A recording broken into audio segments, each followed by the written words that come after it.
Sa ngalan ng Ama, ng Anak at ng Espiritu Santo. Amen. Ang pagpapala ng ating pong Jesus Nazareno, ang pag-ibig ng Diyos Ama, at ang pagkakaisang hatid ng Espiritu Santo naway laging sumainyo.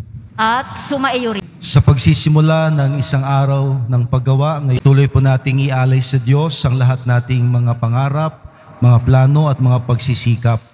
Ang ipagdasal din po natin ng lahat ng mga di natin kasama ngayon, silang mga naiwan sa bahay, silang mga naglalakbay, ang mga nasa trabaho at paaralan, at gayon din ang ating mga intensyon, mga ipinagdadasal sa kanilang natatanging mga kahilingan. Upang sama-sama tayong lahat ay mabiyayaan, hingin natin sa Diyos ang kapatawaran sa lahat nating nagawang kasalanan. Panginoon, kaawaan mo kami. Panginoon, kaawaan mo kami. Kristo, kaawaan mo kami. Kristo, kaawaan mo kami. Panginoon, kaawaan mo kami. Panginoon, kaawaan mo kami. Manalangin tayo. Ama naming makapangyarihan, lakas ka ng mga walang inaasahan kundi ikaw. Ang pagluhog namin ay iyong pagbigyan, sapagkat kami mga tao lamang na pawang mahihina kapag iyong iniwanan. Kaya naman kami lagi mong tulungan upang sa pagtupad ng iyong mga kautusan, ikaw ay aming mabigyang kasiyahan sa aming iniisip at ginagawa araw-araw. Hinihiling namin ito sa ngalan ni Jesucristo, kasama ng Espiritu Santo, magpasawalang hanggan. Amen. Magsiupo muna ang lahat. Pagbasa mula sa ikalawang sulat ni Apostol San Pablo sa mga taga-Korinto. Ibig kong ibalita sa inyo, mga kapatid, ang nagawa ng pag-ibig ng Diyos sa mga simbahan sa Macedonia. Dumana sila ng matinding kahirapan at ito'y isang mahigpit na pagsubok sa kanila.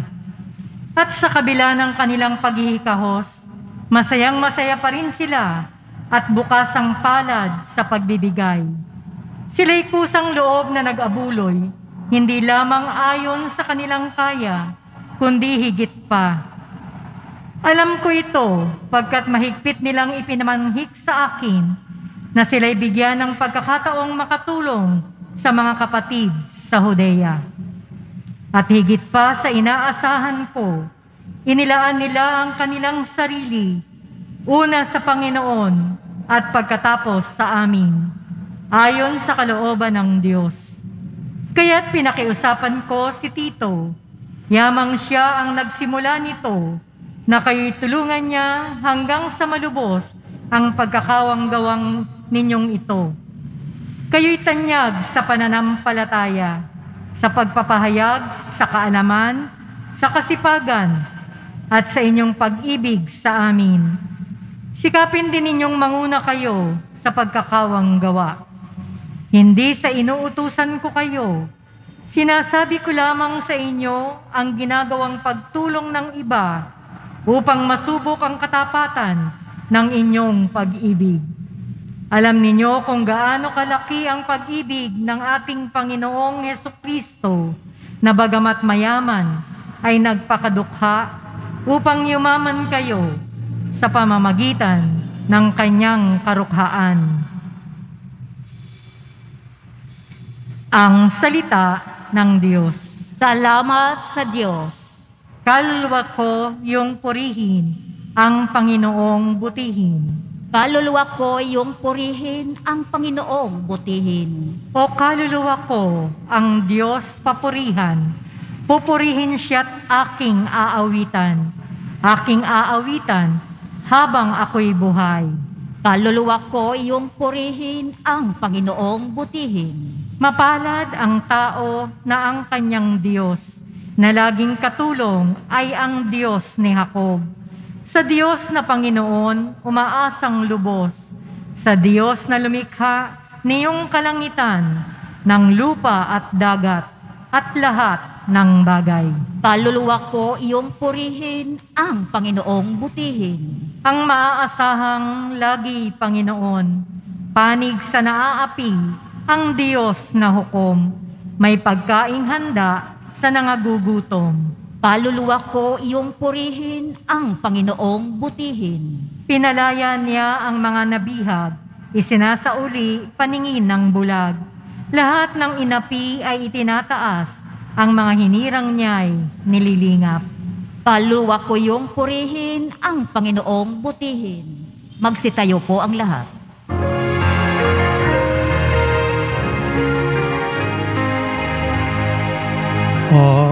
Hallelujah, hallelujah,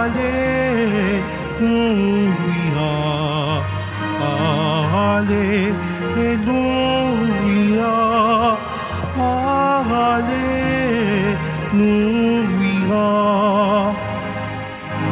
Bagong utosan ni Kristo, mag-ibigan sana kayo, katulad ng pag-ibig ko. Hallelujah, hallelujah, hallelujah,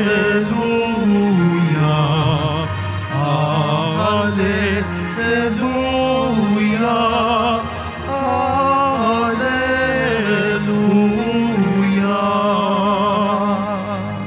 Sumainyo ang Panginoon. At sumaiyo rin. Ang pagpapahayag ng mabuting balita ni Jesucristo ayon kay San Mateo. Papuri sa iyo, Panginoon. Noong panahong yon, sinabi ni Jesus sa kanyang mga alagad, "Narinig na ninyong sinabi, ibigin mo ang iyong kaibigan at kapautan mo ang iyong kaaway. Ngunit ito naman ang sinasabi ko, ibigin ninyo ang inyong mga kaaway at idalangin ninyo ang mga umuusig sa inyo upang kayo'y maging tunay na anak ng inyong amang nasa langit. Sapagkat pinasisikat niya ang araw sa masasama at sa mabubuti at pinapapatak niya ang ulan sa mga banal at mga makasalanan. Kung ang umiibig lamang sa inyo ang siya ninyong iibigin, ano pang gantimpala ang inyong hihintayin? Hindi ba't ginagawa rin ito ng mga publikano? At kung ang binabati lamang ninyo ang inyong mga kapatid, ano ang nagawa ninyong higit kaysa iba? Ginagawa rin iyon ng mga hintil. Kaya dapat kayong maging ganap gaya ng inyong amang nasa langit." Ang mabuting balita ng ating kaligtasan. Pinupuri ka namin, Panginoong Hesukristo. Magsiupo muna ang lahat. Magandang umaga po sa ating lahat at maraming salamat po sa inyong paglalaan ng panahon na simulan ang ating maghapon sa pagdulog sa hapag ng Panginoon. Alam ko pong marami tayong ganap sa maghapon, maraming dapat gawin, ngunit napakagandang tayo ay nagpasyang simulan ng lahat sa hapagkainan ng po natin. Salamat po. Napakaganda po ng ating mga pagbasa na kung meron pong isang salitang lalagom o magbubuod sa lahat ng ito, ito'y walang iba kundi sa Ingles, the word generosity. Generosity. Sa saling Filipino, ang pagmamagandang loob. Bakit po? Dahil sa unang pagbasa mula sa sa sulat ni San Pablo sa mga taga-Korinto, ikalawang aklat, narinig natin na dumanas ng matinding pagsubok ang pamayanan sa Korinto at sa ibang pangbahagi ng mundo kung saan may mga Kristiyano, ngunit sila'y nakasurvive. Nalampasan nila ang mga ito dahil sa pagmamagandang loob ng bawat isa. In short, because of the generosity of one another, all of them were able to pass through those difficult times. Aga-aga, Father, English, nosebleed tayo agad dyan na. Simple lang ho yun. Nagmagandang loob sila, kaya sila nakaraos.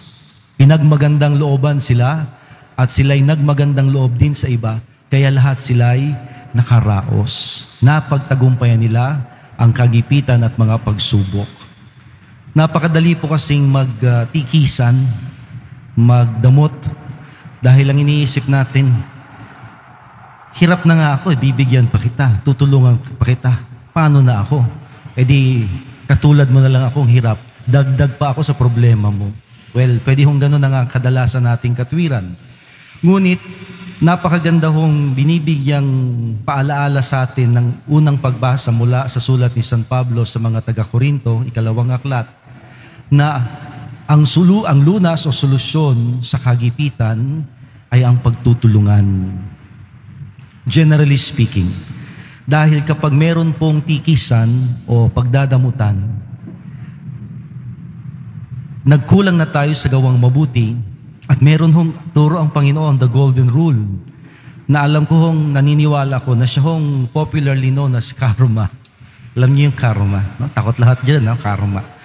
Na yung nangyari o ginawa ko sa iba, siyang mangyayari at gagawin din sa akin. Na siyang turo ng Panginoon, huwag mong gawin sa kapwa mo ang ayaw mong gawin nila sa iyo.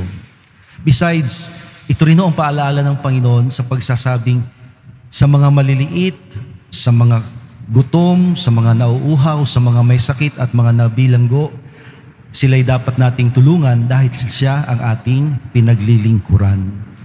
Kaya kung meron man tayong dapat na matik, kumbaga sabi nga nila automatic, no? Matik na gawain o pagkilos, pagpapasya sa harap ng kagipitan, magtulungan. Halimbawa, narinig ko sa isang artista. Siyempre, artista medyo yayamanin. Sabi niya, ang dami daw nangungutang sa kanya. Kaya lang, para hindi na sila singilin pa. Dahil, paano mo nga naman sila sisingilin? Katwiran ng nangutang. Mayaman naman si madam. Artista yan. Daming project. Ba't pa ako magbabayad? No? So, hindi daw siya nagpapautang. Sa halip, nagbibigay na lang siya. Hindi ho natin kailangan maging artista para gumawa rin ng ganun. Nangutang, humihingi ng tulong, 500 pesos. Ang hirap po magsingilan ngayon, di ba? Alam ko kung karanasan natin yan. Napakahirap singilin ang mga taong minsay natulungan na natin. So ano hong gagawin? Huwag nang magpautang. Pero hindi ito dahilan upang siya'y tulungan. Tutulungan na hindi na natin kailangan pang balikan upang siya'y singilin o papagpanagutin. In that regard, charity. Talaga hong pagtulong. Na kung gagawin natin tayong lahat ang ganitong gawain, ganitong pagkilos, pagpapasya, walang mangangailangan, walang magkakautang dahil ang lahat ay nagtutulungan at walang dapat bayaran.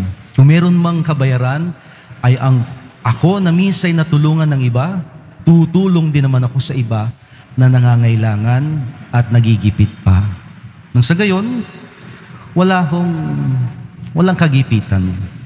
Kahit ito sa larangan ng pagpapasya at kapatawaran, tulad ng ating narinig sa Ebanghelyo, no? Napakaganda ho ng sinabi ng Panginoon na love your enemies and pray for those who persecute you.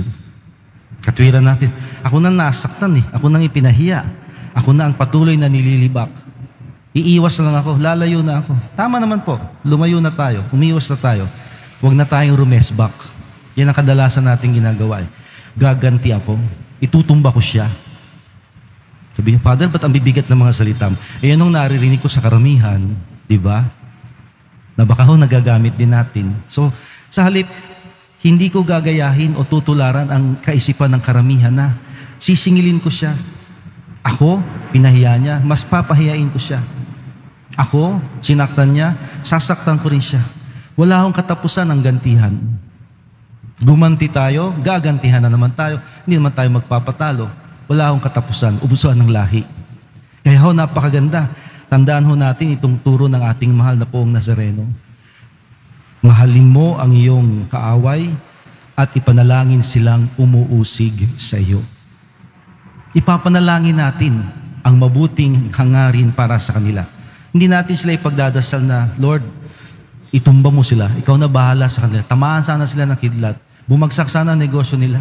Wala ho, hindi yan tatanggapin ng langit. At pag hindi tinanggap ng langit, saan hahantong? Babalik sa atin. Chances are. Kaya kung tayo man ho'y mananalangin para sa iba, Bunsod ng turo ng Panginoon. Love your enemies and pray for those who persecute you. Siguraduhin maganda ang ating hangarin sa kanila. At hahayaan natin ang Panginoon ang kumilos at magpasya para sa atin. Hindi ko ipagkakait ang kakayahan kong sila'y hangarin ang mabuti, at hindi ko rin ipagkakait na ako'y mapalapit sa Diyos matulad sa Panginoon, tulad ng ating Poong Nazareno, na kahit siya'y nakabayubay sa krus, hinangad niya ang kapatawaran at kabutihan ng mga umuusig sa Kanya. So wag ho natin itong kakalimutan. Malimutan na ho natin kung saan galing, wag ho natin kakalimutan ang mga katagang binitawan ng poon ngayon. Love your enemies and pray for those who persecute you. Tatahimik na lang tayo, lalayo, ngunit hindi nun magwawakas. Patuloy natin silang ipagdadasal at patuloy natin silang gagawa ng kabutihan, bunsod ng Diyos na naging mapagpalat mabuti sa atin, na hindi ko ipagkakait ang kabutihang nasa sa akin kahit sa mga taong may nagawang di maganda sa akin. So when we speak of generosity, kagandahang loob, hindi lang po ito sa material na bagay o pinansyal. Kahit ang pag-unawa at pagpapatawad ay hindi natin ipagkakait sa mga taong sa ating nakasakit.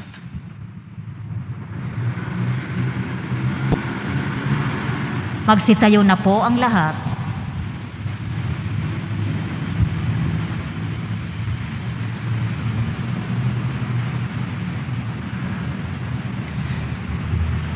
Mga minamahal kong kapatid, lumapit tayo sa Diyos Ama upang tulungan tayong makasunod sa halimbawa ni Hesukristo na nag-utos sa ating ibigin ang ating mga kaaway.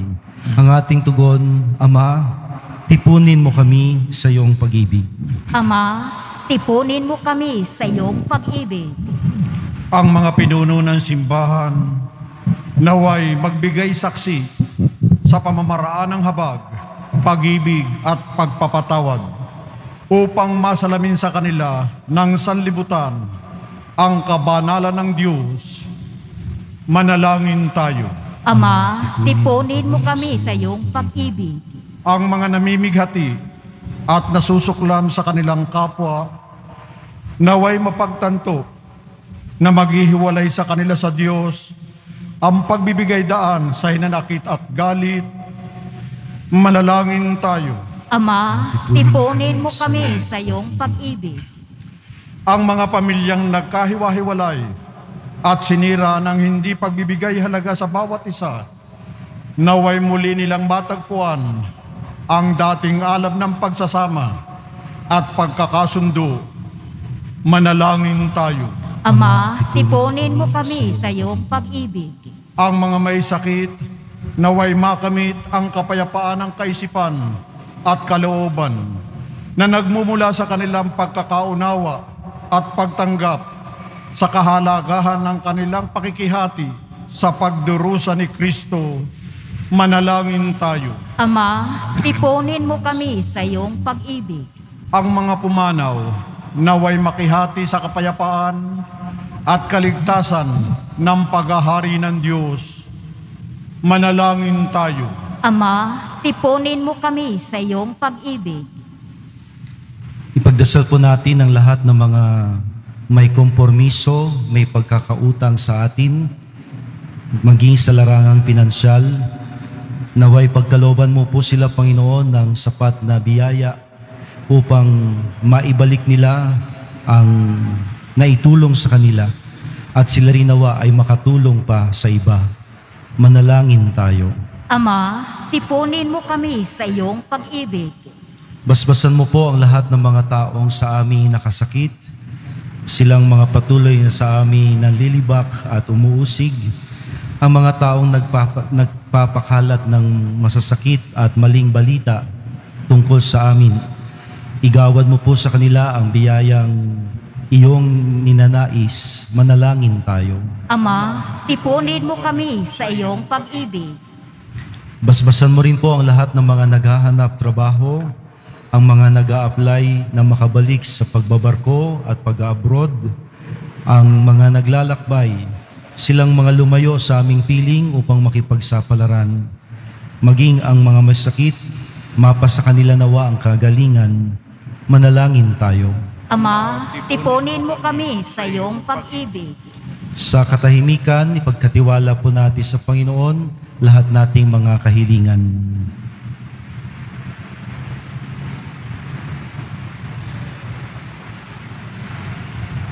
O Diyos, amang makapangyarihan, naway lagi naming pagsikapang tularan ang iyong kagandahang loob sa pagbibigay mo sa amin sa iyong anak na si Jesus, ang aming pong Nazareno, upang sa pagpisan niya sa amin, kami makasunod sa kanyang halimbawa hanggang kami sumapit sa iyong piling. Hinihiling namin ito sa pamamagitan niya kasama ng Espiritu Santo magpasawalang hanggan. Amen. Magsiupo muna ang lahat.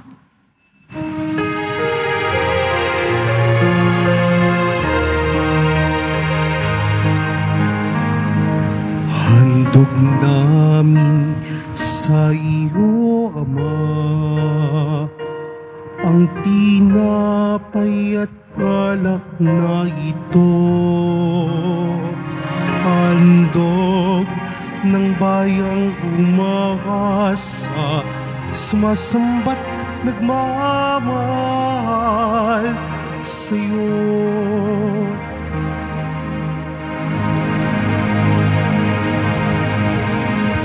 Manalangin tayo mga kapatid upang itong ating Magsitayo na po. mga nakayanan, kasama ng lahat nating mga intensyon, kahilingan, pasasalamat at mga taong pinagdarasal ay maging kalugod-lugod nawang lahat sa Diyos na makapangyarihan. Tanggapin nawa ng Panginoon itong paghahain sa iyong mga kamay, sa kapurihan niya at karangalan, sa ating kapakinabangan at sa buong sambayanan niyang banal.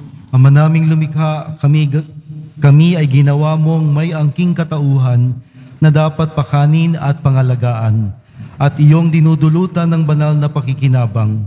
Ipagkaloob mong kami huwag magkulang sa mga iniuukol mo sa aming kapakanan. Sa ngalan ni Jesucristo kasama ng Espiritu Santo, magpasawalang hanggan. Amen. Sumainyo ang Panginoon. At sumaiyo rin. Itaas sa Diyos sa inyong mga puso at diwa. Itinaas na namin sa Panginoon. Pasalamatan natin ang Panginoong ating Diyos. Marapat na siya ay pasalamatan. Ama naming makapangyarihan, tunay ngang marapat na ikaw ay aming pasalamatan. Sa iyong paglingap at kagandahang loob, ang tao'y nilikha mo at pinangasiwa sa sansinukob. Sa hangad mong siya'y iwastong lubos, siya'y pinagdusa mo sa kanyang pagtalikod. Sa iyong pagiliw, iyong ipinahintulot na makabalik siya sa ngalan ni Kristo Jesus.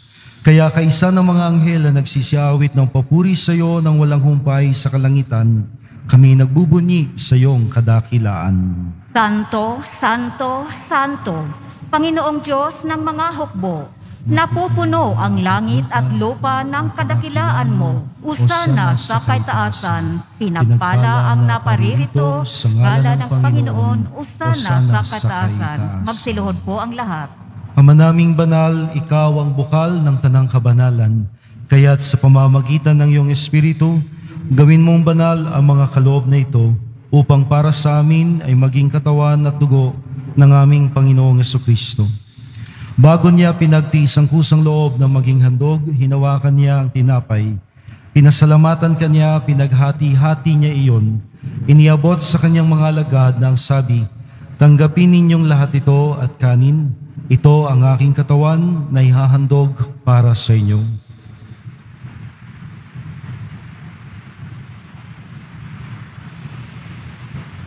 Nang matapos ang hapunan, hinawakan niya ang kalis. Muli kanyang pinasalamatan. Inabot niya ang kalis sa kanyang mga alagad ng wika.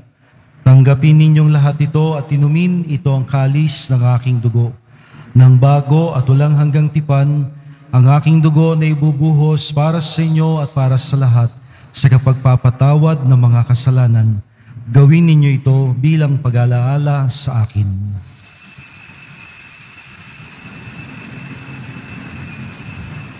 Magsitayo na po ang lahat. Ipagbunyi natin ang misteryo ng pananampalataya. Si Kristo'y namatay, si Kristo'y nabuhay, si Kristo'y babalik sa wakas ng panahon. Ama, ginagawa namin ngayon ang pag-alaala sa pagkamatay at muling pagkabuhay ni Jesus na iyong anak. Kaya't iniaalay namin sa iyo ang tinapay na nagbibigay buhay at ang kalis na nagkakaloob kaligtasan. Kami nagpapasalamat dahil kami iyong minarapat na maglingkod sa iyo. Isinasamo namin kaming magsasalo-salo sa katawan at dugo ni Kristo ay mabuklod sa pagkakaisa sa pamamagitan ng Espiritu Santo. Lingapin mo, Ama, ang iyong simbahang laganap sa buong daigdig. Puspusin mo kami sa pag-ibig kay San Francisco, ang aming Santo Papa sa Roma, ni Jose na aming Arsobispo dito sa Maynila, at lahat ng obispo at kaparian at ang iyong piniling sambayanan. Alalahanin mo ang mga kapatid naming nahimlay na may pag-asang muling mabubuhay. Kaawaan mo sila at patuloyin sa iyong kaliwanagan. Kaawaan mo at pagindapatin kaming lahat na makasalo sa iyong buhay na walang wakas. Kaisa ng mahal na Birheng Maria, ang Ina ng Diyos, ang Nuestra Señora de la Buena Hora, ni San Jose, ang kanyang banal na esposo, ni San Juan Bautista, aming patron, ni San Antonio de Padua, at ng lahat ng mga apostol, martir at banal na namuhay dito sa daigdig ng kalugod-lugod sa iyo.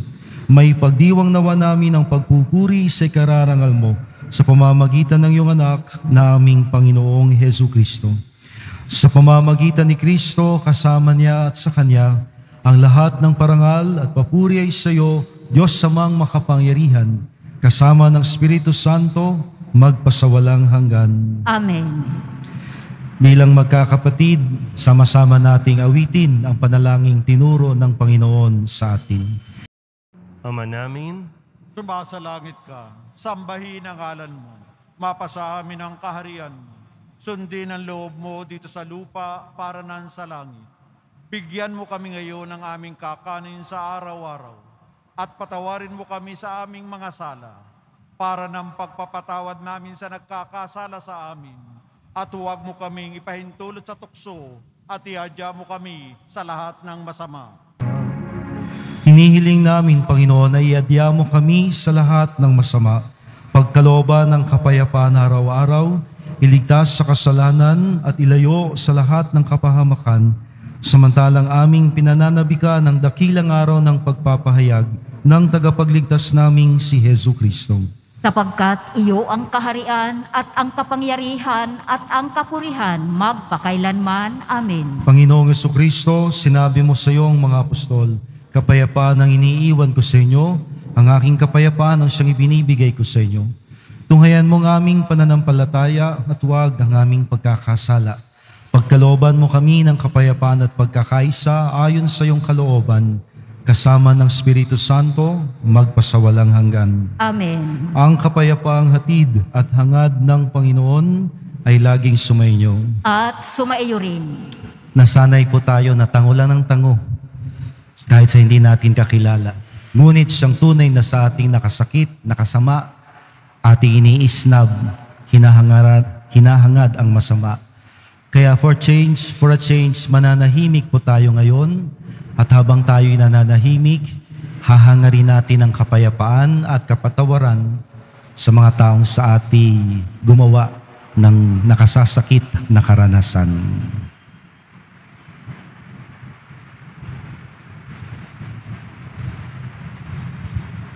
Kordero ng Diyos na nag-aalis ng kasalanan ng sanlibutan, maawa ka sa amin. Kordero ng Diyos na nag-aalis ng kasalanan ng sanlibutan, maawa ka sa amin. Kordero ng Diyos na nag-aalis ng kasalanan ng sanlibutan, ipagkaloob mo sa amin ang kapayapaan. Magsiluhod po ang lahat. Ito si Jesus, ang Kordero ng Diyos, ang prinsipe ng kapayapaan. Mapalad tayong lahat na sa Kanya itutulad at tatanggap. Panginoon, iyo ko karapat-dapat na magpatuloy sa iyo, ngunit sa isang salita mo lamang ay gagaling na ako. Ihatid nawa tayo ng katawan at dugo ni Kristo sa buhay na walang hanggan. Amen. Ang katawan ni Kristo. Amen.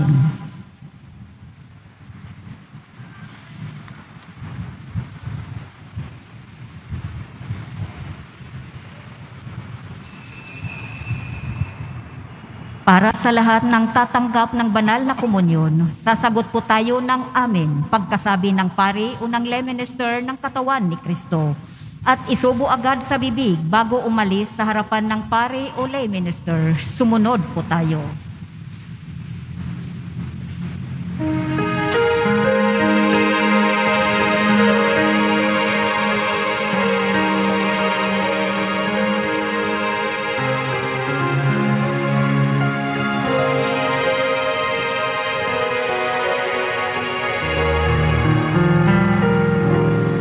Magsitayo na po ang lahat.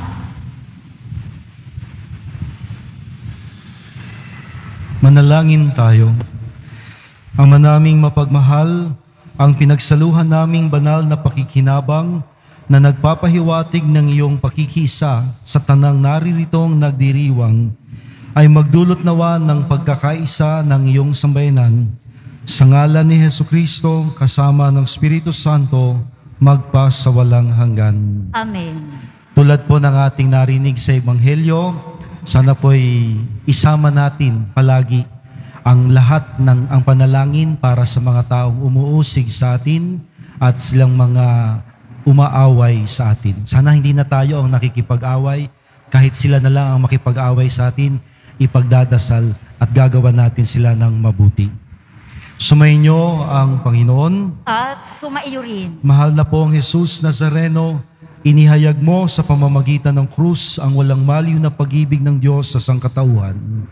Pakinggan po ninyo ang kahilingan ng iyong angkan na nagsusumamo sa iyo. Makamtanawa nila ang iyong masaganang katugunan at tanggapin ang kasagutan ng may pasasalamat at utang na loob na tinatanaw. Basbasan mo po ang mga pangalan, maging ang mga larawan ng mga taong aming ipinagdarasal na di makasimba dulot ng iba't ibang kadahilanan. Basbasan mo rin po ang mga daladala naming mga imahen at dasalan. Ang lahat nawang ito ay magpaalala sa amin sa binyag kung saan kami nangako na ikaw ang pakamamahalin at paglilingkuran bilang Panginoon magpasawalang hanggan. Amen. At pagpalain kayong lagi ng makapangyarihang Diyos, ang Ama, ang Anak, ng Espiritu Santo. Amen. Tapos na po ang ating banal na misa. Humayo tayo sa kapayapaang dulot ng Poong Jesus Nazareno. Salamat sa Diyos. Sa Diyos.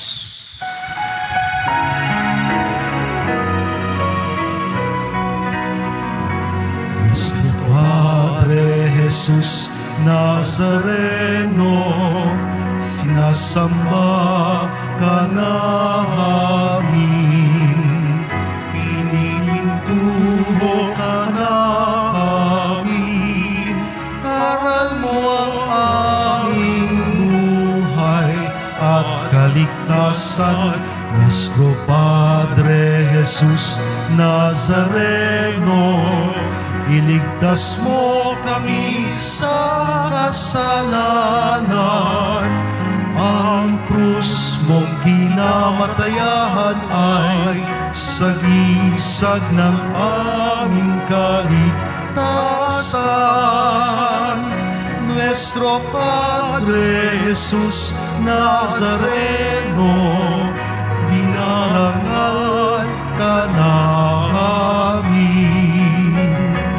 Nuestro Padre Jesus Nazareno, nilulwalhati ka namin. Nuestro Padre Jesus Nazareno, dinarangal ka namin. Nuestro Padre Jesus Nazareno, nilulwalhati ka namin.